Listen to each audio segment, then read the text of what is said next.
Pourquoi les gens perdent-ils rapidement leur santé? Et pourquoi les catastrophes naturelles deviennent-elles de plus en plus anormales? Les scientifiques ont identifié une cause commune à ces changements alarmants. Ce qu'ils ont exactement découvert, regardez dans l'émission d'aujourd'hui sur les événements climatiques de la semaine écoulée.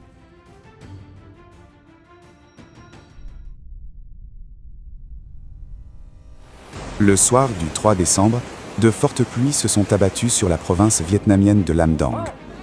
Dès le matin du lendemain, le niveau de l'eau dans les rivières et les réservoirs a commencé à monter rapidement. Sur la rivière Cam Ly, il a dépassé le maximum historique de 2019. Par mesure de sécurité, les vannes des réservoirs ont été ouvertes en urgence. Sur le Long Sang, le volume d'eau évacué a atteint un record de 1200 mètres cubes par seconde. La combinaison des lâchers soudains et des pluies torrentielles a créé un puissant choc hydraulique, prenant par surprise les habitants des districts orientaux de Lam Dong. Plus de 1000 familles ont été évacuées en urgence. La police a sauvé 6 géomètres qui effectuaient des travaux de projet sur le réservoir Capet.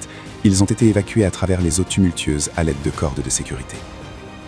En quelques heures, les courants rapides ont inondé plus de 6200 maisons, transformant les rues en rivières boueuses.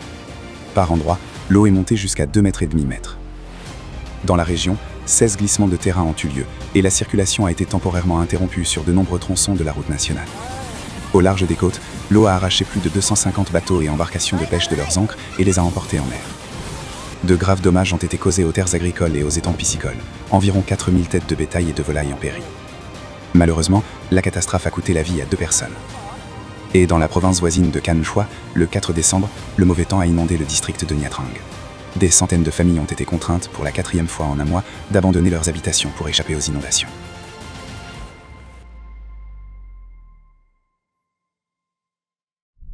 Turquie. Le 7 décembre, de fortes pluies accompagnées de grêle se sont abattues sur la province d'Antalya. Dans le district de Demre, les flots ont inondé des serres et 2 personnes coincées dans une voiture ont été évacuées par les secours. Dans le district d'Alanya, en peu de temps, il est tombé environ une norme mensuelle de précipitation, 150 mm. À cause de la forte pluie, des voitures se sont retrouvées bloquées sur les routes. Certains magasins et bureaux ont été inondés et à un endroit, un mur de soutènement s'est effondré. Heureusement, personne n'a été blessé. Les pompiers ont sauvé 8 personnes d'une voiture coincée dans un passage souterrain inondé. Sur la plage de Galip Dere, la mer a rejeté une énorme quantité de déchets et de détritus. Dans le district d'Inchekum, un ruisseau en crue s'est déversé dans la mer et a pratiquement détruit le café d'un hôtel 5 étoiles, dispersant sur la plage meubles et équipements. Istanbul a également souffert de la forte pluie. La circulation dans les rues et les avenues de la mégalopole a été perturbée. Et à cause d'une fuite dans le toit du bâtiment de l'Université du Bosphore, l'un des établissements les plus prestigieux du pays, l'eau a traversé les 5 étages et inondé les sous-sols. À partir du 8 décembre, les pluies torrentielles ont localement cédé la place à la neige. Dans 3 provinces de la région de l'Anatolie orientale, en raison de fortes chutes de neige, 62 routes ont été fermées. Russie.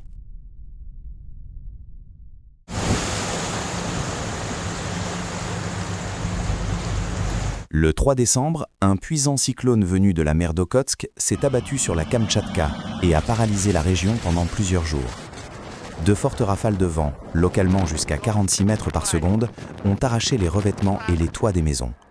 Dans le village de Lesnaya, des immeubles d'habitation, des bâtiments scolaires et administratifs, ainsi qu'une centrale diesel ont été endommagés. Dans le village d'Ivashka, la tempête a renversé un pylône électrique, privant les habitants d'électricité et de chauffage. Sur la côte est de la péninsule, la hauteur des vagues atteignait 9 mètres. Et dans le village de Korf, une surcote due à la tempête a inondé la piste d'atterrissage et les infrastructures de l'aéroport. Sur la route Petropavlovsk-Kamchatsky-Milko, la circulation a été bloquée en raison du mauvais temps et d'une visibilité nulle. Les cours dans les écoles ont été annulés pendant plusieurs jours. L'anomalie principale a été l'inondation de décembre. En raison de températures positives, la neige a fondu rapidement et, avec la pluie, a transformé les rues de la capitale régionale en immenses plans d'eau. Les entrées d'immeubles ont été inondées au point qu'on ne pouvait sortir qu'en bottes de caoutchouc, et sur les routes, des dizaines de voitures ont été submergées dans les lacs formés. Et le 9 décembre, les habitants de Petropavlovsk-Kamchatsky ont observé une autre anomalie naturelle, un orage de neige.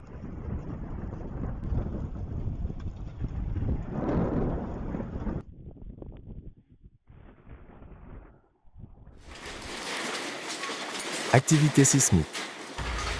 Le 6 décembre, un puissant séisme de magnitude 7,0 s'est produit sous le glacier Hubbard, sur le territoire du Canada. L'épicentre de l'événement sismique se trouvait à environ 90 km au nord-est de la ville de Yakutat, en Alaska, États-Unis. L'hypocentre se situait à une profondeur de seulement 10 km. Les répliques du séisme ont été ressenties à des centaines de kilomètres de l'épicentre, dans les villes du sud-est de l'Alaska, dont Juneau et Anchorage, ainsi que dans le Yukon canadien. Malgré la force du choc, aucune alerte au tsunami n'a été déclenchée et aucun rapport faisant état de destruction sérieuse ou de victimes n'a été reçu. Immédiatement après le séisme, une intense série d'après-chocs a commencé. Au cours des 4 jours suivants, au moins 230 événements de magnitude 3,0 et plus ont été enregistrés, dont 5 forts, jusqu'à une magnitude de 5,8. Un autre fort événement sismique de magnitude 7,6 s'est produit le soir du 8 décembre au large de la côte est de la préfecture d'Aomori, au Japon. L'intensité maximale des secousses a été observée dans la ville de Hachinohe. Le séisme a provoqué un tsunami. Dans le port de Kuji, préfecture d'Iwate, des vagues d'une hauteur allant jusqu'à 70 cm ont été observées, et dans la ville d'Urakawa, préfecture de Hokkaido, jusqu'à 50 cm. Dans la préfecture d'Aomori, les conséquences ont été significatives. Dans le port de Hachinohe, une liquéfaction du sol a été enregistrée. Des fontaines de sable et d'eau jaillissaient du sol fissuré sur un parking. À l'hôpital de la ville, 3 étages ont été inondés en raison du déclenchement du système d'extinction incendie. Des centaines de foyers dans les villes de Shichinohe et Mutsu sont restés sans eau ni électricité. 45 écoles ont été endommagées. Et les cours ont été suspendus dans 318 établissements scolaires. Au total, 50 personnes ont été blessées dans les préfectures d'Aomori, Iwate et Hokkaido. Elles ont principalement été victimes de chutes et de coups portés par des objets. Le réseau de transport de la région a été paralysé, le trafic sur la ligne à grande vitesse Tohoku Shinkansen entre Fukushima et Shinaomori a été interrompu. 3 trains sont restés bloqués sur les voies. Le trafic sur certaines lignes de métro, dont Sapporo, a été interrompu. Les autoroutes à péage de Hokkaido ont été temporairement fermées, ainsi que les liaisons par ferry à travers le détroit de Tsugaru. Environ 200 passagers ont dû passer la nuit dans le terminal de Chitose, le plus grand aéroport de la préfecture de Hokkaido. Des infrastructures critiques ont également été menacées. À la centrale thermique Tomato-Hatsuma, un des blocs énergétiques s'est arrêté automatiquement. Dans le village de Rokasho, préfecture d'Aomori, sur l'usine de retraitement des déchets nucléaires, environ 650 litres d'eau contenant des matières radioactives se sont déversés du bassin de stockage du combustible nucléaire usé. La fuite a été contenue. Au cours des 2 jours suivant le choc principal de magnitude 7,6, au moins 7 grandes répliques de magnitude jusqu'à 6,6 se sont produites.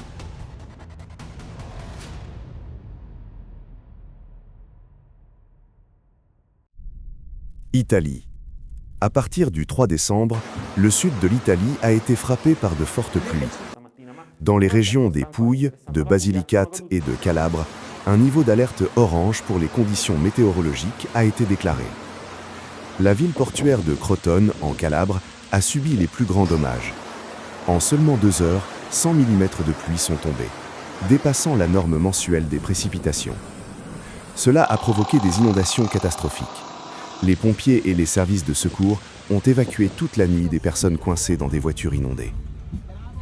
Dans la capitale de la région des Pouilles, la ville de Bari, une forte pluie et du vent ont détruit une installation architecturale reproduisant la forme d'une ancienne basilique qui se dressait autrefois dans ce quartier et conservait la mémoire des premières implantations de la ville. Le montage était en phase d'assemblage et les éléments de la structure non complètement assemblés n'ont pas résisté à l'assaut des éléments. Heureusement, personne n'a été blessé lors de son effondrement.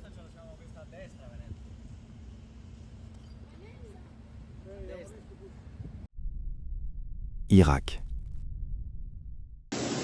Au début du mois de décembre, le nord de l'Irak s'est retrouvé au cœur d'une tempête extrêmement violente. Dans la nuit du 9 décembre, des pluies torrentielles se sont abattues sur le district de Chamchamal et les territoires adjacents, dans la province de Souleymaniye. En 24 heures, une quantité stupéfiante de précipitations est tombée dans la zone, 81,2 mm, ce qui a surchargé l'infrastructure de drainage locale. Des maisons et des magasins ont été inondés, Les rues se sont transformées en torrents furieux et la route principale reliant la ville de Souleymanie à Chamchamal est devenue impraticable. Des dizaines de voitures ont été emportées par les eaux. L'électricité et Internet ont été temporairement coupés. Les services de secours ont travaillé sans interruption pour porter assistance aux victimes. La catastrophe a coûté la vie à 2 personnes et plusieurs autres ont été blessées. Les autorités ont déclaré l'état d'urgence et ouvert des abris temporaires pour accueillir les résidents évacués. Cette tempête est devenue l'une des plus destructrices dans la région ces dernières années. Arabie Saoudite. Les 8 et 9 décembre, la partie ouest de l'Arabie Saoudite a également été frappée par un système orageux destructeur. Il a apporté de forts orages, des vents violents et des inondations soudaines. Les régions de la Mecque et de Médine ont été gravement touchées. Dans la ville de Djeddah, en 5 heures, une quantité record de précipitations est tombée, jusqu'à 135 mm, ce qui dépasse plus de 11 fois la moyenne de décembre et représente pratiquement 2 normes annuelles. En raison de la détérioration des conditions météorologiques, les cours dans les écoles ont été suspendus. À Médine également, des inondations ont eu lieu. L'infrastructure a été endommagée, la circulation routière a été perturbée et des événements importants ont été arrêtés. Les équipes de la défense civile ont sauvé 5 personnes après qu'une voiture a été emportée par un courant d'eau. Ces conditions météorologiques extrêmes ont été causées par la collision de masses d'air froide avec l'air chaud du désert, une combinaison atmosphérique qui, il y a encore peu de temps, était considérée comme extrêmement rare, et qui devient désormais une nouvelle norme effrayante.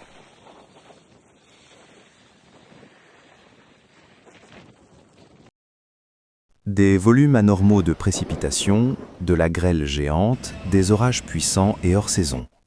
Ces anomalies climatiques et d'autres sont provoquées par des causes qui, de nos jours, ont pris un caractère menaçant.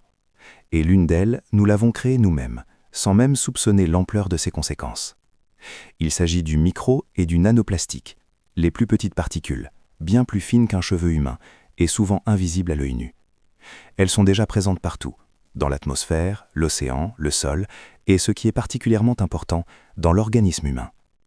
Pour comprendre les risques auxquels nous sommes confrontés aujourd'hui, il est important de comprendre comment se comporte le microplastique, des interactions moléculaires à son influence sur des écosystèmes entiers. Comme on le sait, au cours des dernières décennies, l'océan se réchauffe rapidement, ce qui renforce l'évaporation et perturbe la circulation atmosphérique. La température et l'humidité de l'atmosphère augmentent. Et dans ce contexte, les particules de nanoplastique chargées électrostatiquement se comportent comme des noyaux de condensation efficaces. Cela signifie que les gouttelettes d'eau peuvent geler à des altitudes plus basses et à des températures plus élevées, 4 à 10 degrés Celsius au-dessus de la norme. Un tel décalage entraîne une formation accélérée des nuages et crée les conditions pour des phénomènes extrêmes. Grosses grêles, pluies torrentielles, éclairs anormaux, perturbations du cycle hydrologique. Aujourd'hui, nous avons atteint un point critique, où il est impossible de résoudre la crise climatique sans résoudre simultanément le problème de la pollution plastique. Ces 2 processus sont interconnectés et ils se renforcent mutuellement. De plus, le microplastique n'influence pas seulement l'atmosphère. De nouvelles données indiquent qu'il aggrave la crise géodynamique en perturbant le mécanisme naturel d'évacuation de la chaleur des entrailles de la planète. La science a clairement et sans ambiguïté montré à quel point le micro et le nanoplastique sont destructeurs. Son impact détruit les cellules, les organes et les systèmes, et cela concerne non seulement le climat, mais aussi la santé humaine.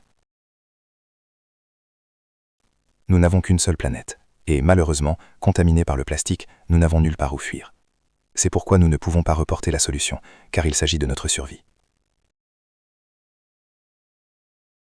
Ce n'est plus un problème scientifique. La science a déjà montré tout ce qu'elle devait montrer. Nous pouvons mener autant de recherches que nous voulons, et la communauté scientifique fait tout ce qu'elle peut, mais tant que le grand public n'entendra pas ce signal d'alarme, rien ne changera. Seuls, en agissant ensemble, nous pourrons surmonter ce défi et préserver ce que nous avons de plus précieux, la vie elle-même.